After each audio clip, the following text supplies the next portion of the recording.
हरियापुर गांव में शंकर नाम का एक अनाथ लकड़हारा रहा करता था। गांव के लोग उसे मूर्ख कहकर पुकारते थे। एक दिन शंकर कुल्हाड़ी लेकर जंगल की ओर निकल रहा था। जैसे ही वो गांव की सीमा तक पहुंचा, तभी उसका साथी बिरजू दौड़ते हुए वहां आ गया। शंकर! ओ शंकर! अरे अरे भाई, गजब आदमी हो शंकर यार। मैं भी तो तुम्हारी तरह लकड़हारा हूँ। हम दोनों एक ही जंगल में लकड़ियाँ काटते हैं, फिर भी तुम रोज अकेले अकेले काहे चले आते हो भाई? कितनी बार तो कहा है कि हमको भी साथ ले लिया करो। अरे भाई, मैं जल्दी उठ जाता हूँ और तुम उठते हो देर से। सुबह सुबह तुम्हारे घर की कुंडी खटखटाना हमको नहीं अच्छा लगता। अरे भाई, शादीशुदा हो, रात में अपना देर से सोते होगे। अरे तुम भी ना, तुम्हें अपनी भाभी से डरने की जरूरत नहीं है। वो तुम्हें कुछ नहीं कहेगी भाई, कुंडी खटखटा दिया करो। शंकर चुप रहा और जंगल की ओर चल पड़ा। बिरजू भी उसके पीछे पीछे चल दिया। कुछ ही देर में दोनों घने जंगल में पहुंच गए। शंकर मेहनत से लकड़ियां काटने लगा, लेकिन बिरजू एक आलसी लकड़हारा था। वो शंकर की ओर देखकर बोला, अरे शंकर भाई, तुम तो फटाफट लकड़ियाँ काट लेते हो। मैं तो चाह कर भी इतनी जल्दी नहीं काट पाता। क्या तुम मेरी मदद नहीं करोगे? अरे आओ भाई, हाथ बटाओ। शंकर मुस्कुराया और उसने बिरजू की लकड़ियां भी काटना शुरू कर दिया। बिरजू मन ही मन शंकर की ओर देखकर बोला, मूर्ख कहीं का। इससे बड़ा मूर्ख मैंने ना देखा। कुछ ही देर में शंकर ने उसकी लकड़ियों का गट्ठर भी बना दिया। बिरजू मुस्कुराया और बोला, अरे भाई शंकर, अगर तुम ना होते तो पता नहीं मेरा क्या होता। शंकर ने कुछ नहीं कहा। उसने अपना गट्ठर सिर पर उठाया और बिरजू के साथ बाजार की ओर चल पड़ा।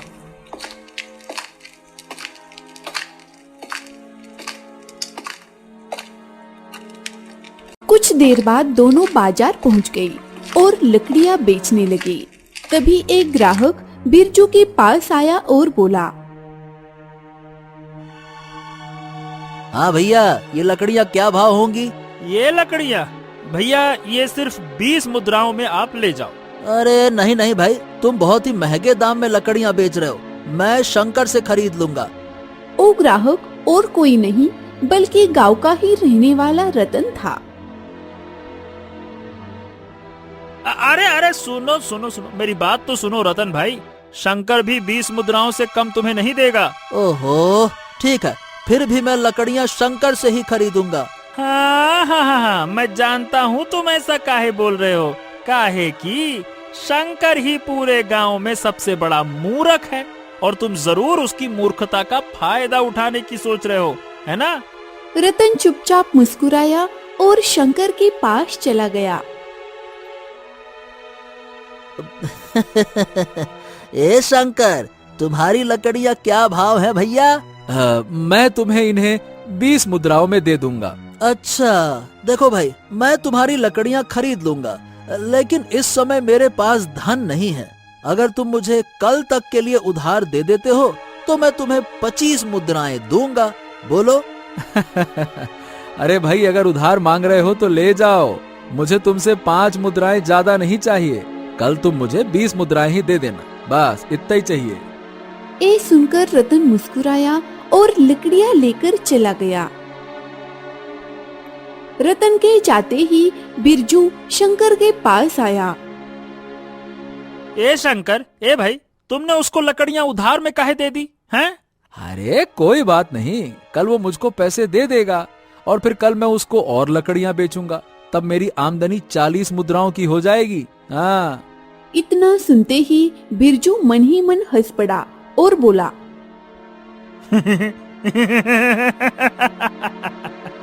मूर्ख कहीं का।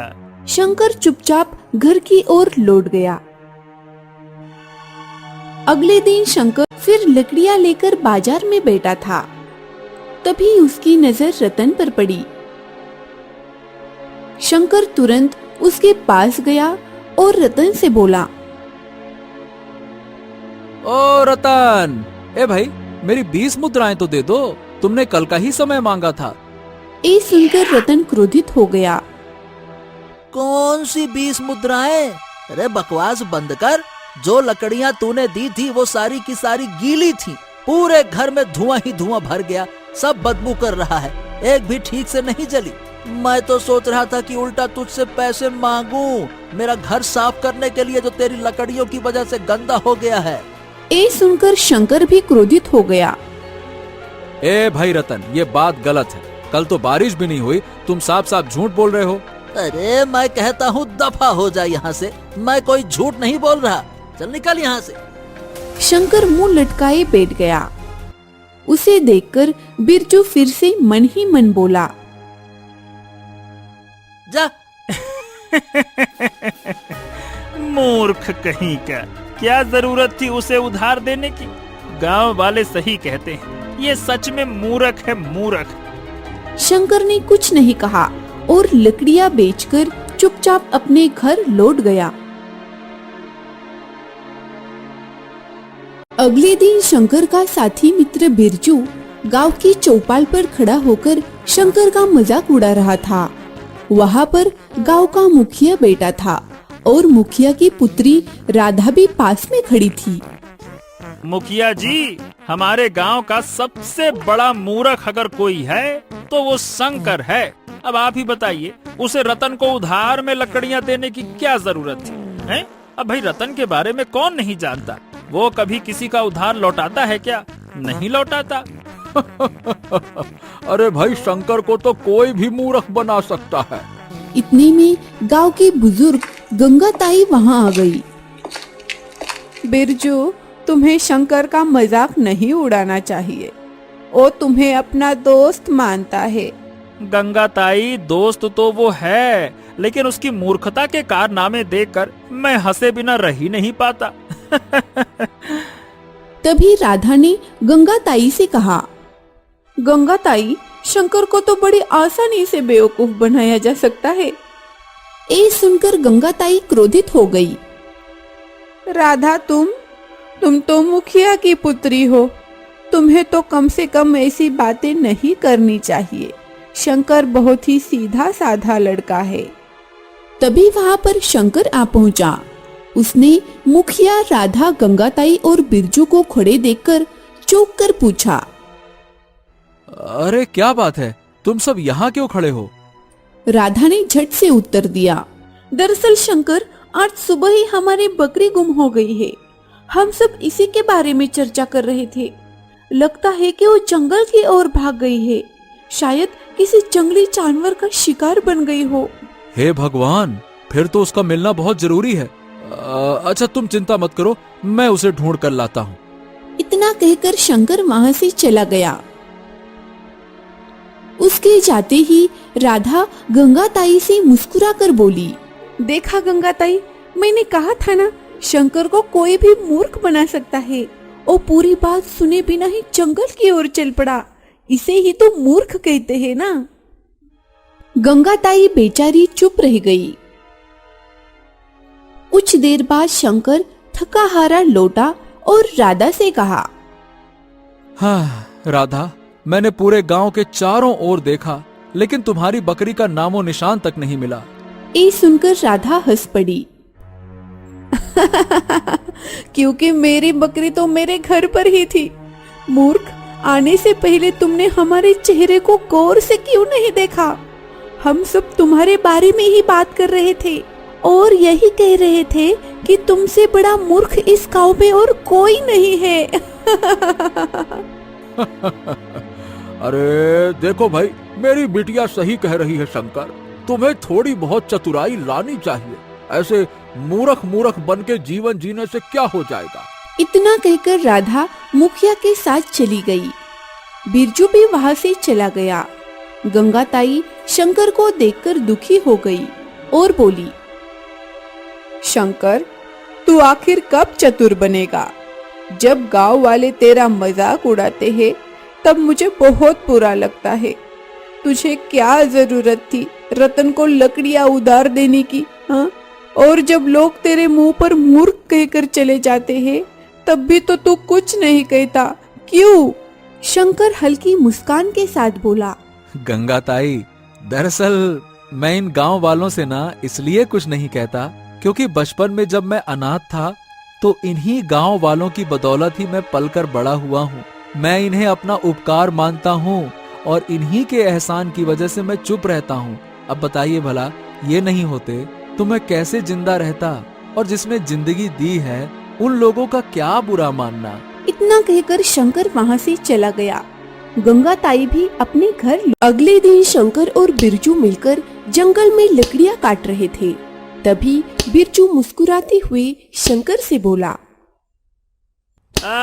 शंकर, अरे भाई एक बात कहूँ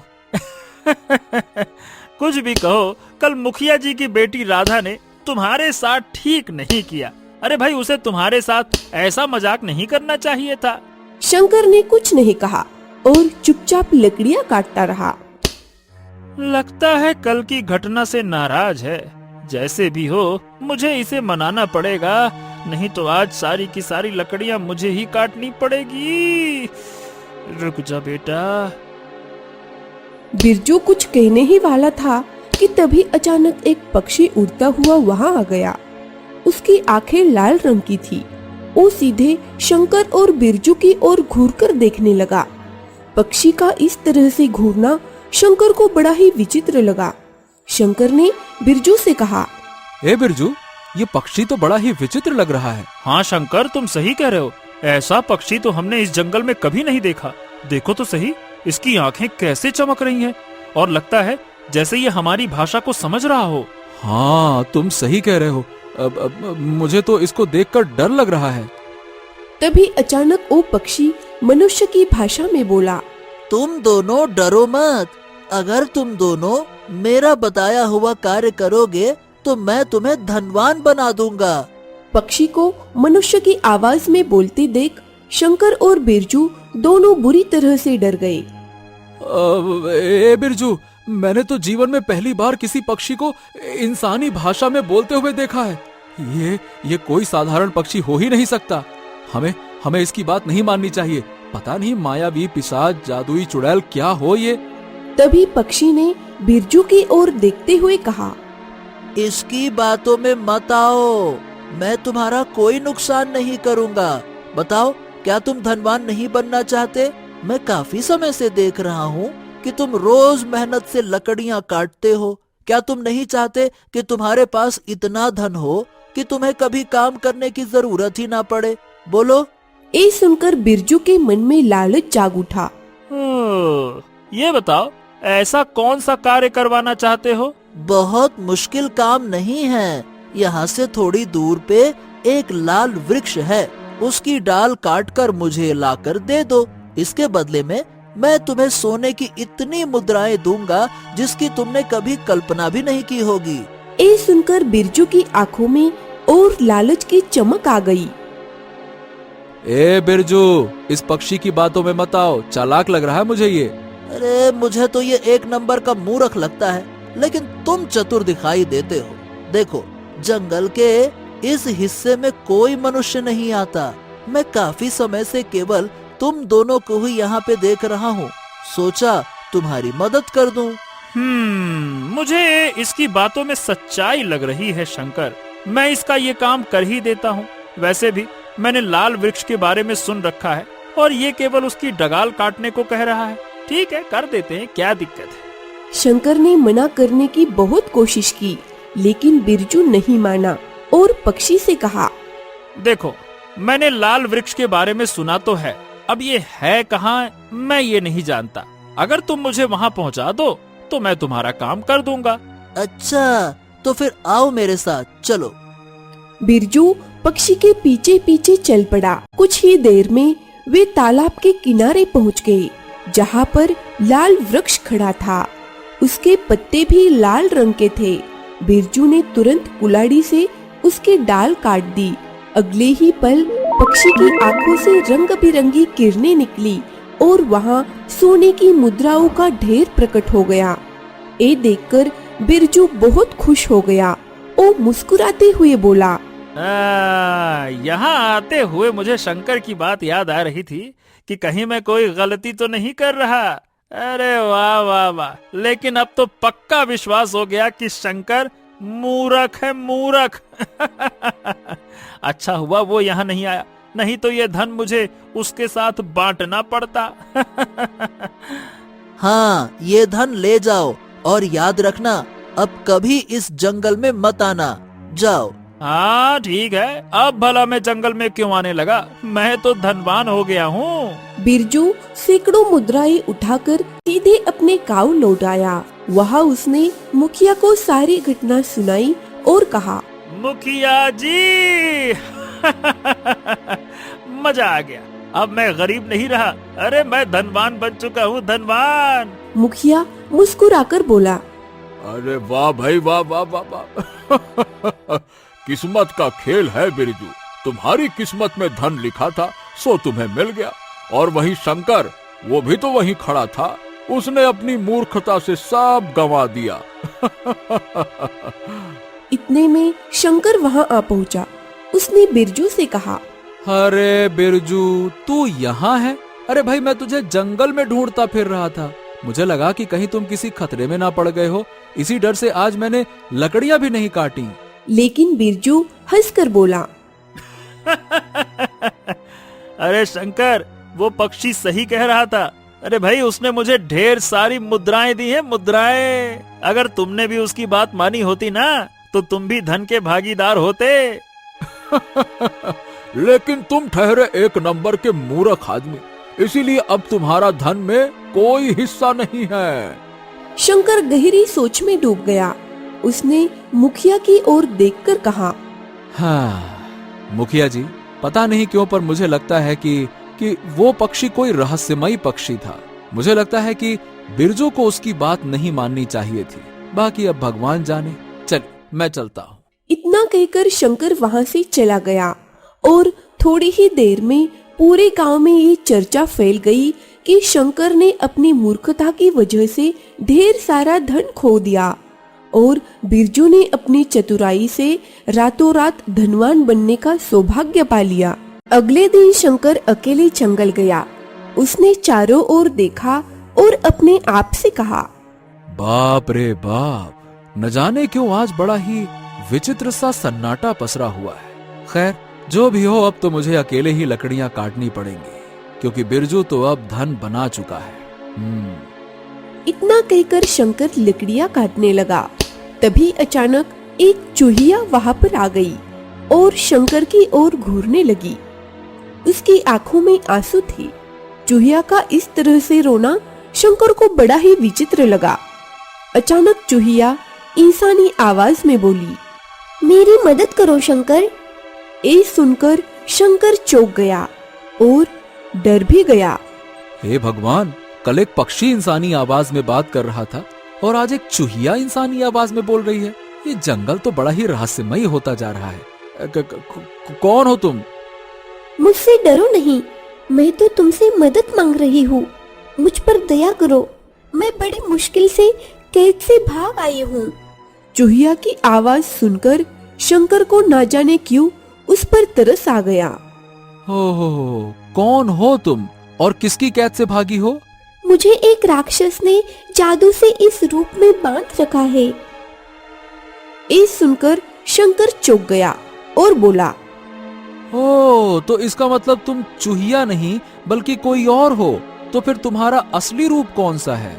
राक्षस ने मुझ पर ऐसा जादू किया है कि अगर मैं किसी को भी अपनी सच्चाई के बारे में बता दूं, तो मैं उसी क्षण जलकर राख हो जाऊंगी। मैं बड़ी मुश्किल से थोड़ी देर के लिए उसकी गुफा से भाग आई हूँ और किसी इंसान की तलाश में थी। इत्तेफाक से मुझे तुम मिल गए। मेरी मदद करो शंकर। मैं तो बरसों से यहाँ लकड़ी काट रहा हूँ, लेकिन मुझे कभी किसी डरावनी चीज का अनुभव तो नहीं हुआ। आखिर ये बताओ, यहाँ पर कौन सा राक्षस रहता है? राक्षस तो यहाँ वर्षों से रहता है, लेकिन बहुत साल पहले एक साधु महाराज ने अपनी तंत्र शक्ति से उसे वश में किया था और उसे एक पक्षी में परिवर्तित कर दिया था। कल किसी मूर्ख ने उसे आजाद कर दिया है। ये सुनकर शंकर चौंक गया। ओ, अब मेरी समझ में आ रहा है। कल सचमुच एक पक्षी आया था और मुझसे और मेरे दोस्त से इंसानी आवाज में बात कर रहा था। उसने कहा था कि लाल वृक्ष की एक डाली काट के दे दो तो वो हमें बहुत सारा धन देगा। भाई मैंने तो मना कर दिया, लेकिन मेरा दोस्त बिरजू वो लालच में आ गया। हाँ, वर्षों पहले साधु ने उसी राक्षस को पक्षी के रूप में बांध दिया था और उसके असली रूप को लाल वृक्ष की डाल में कैद कर दिया था। इसीलिए इस जंगल में वर्षों तक मनुष्य का आना मना रहा। राक्षस कई सालों से किसी मनुष्य का इंतजार कर रहा था। शायद उसकी नजर तुम दोनों पर पड़ी हो और तुम्हारा दोस्त उसके लालच में आ गया हो। विश्वास करो शंकर, अगर उसने तुम्हारे दोस्त को धन दिया है तो वो धन ज्यादा दिन तक सुख नहीं देगा। बहुत जल्द और राक्षस तुम्हारे गांव में तबाही मचाएगा। ओ, तो इसका मतलब बिरजू की मूर्खता की वजह से वो राक्षस आजाद हो गया, है ना? अचानक चूहिया रंग बिरंगी किरणों में बदलकर वहां से गायब हो गई और दूर से जंगल में गूंजती हुई हंसी सुनाई देने लगी।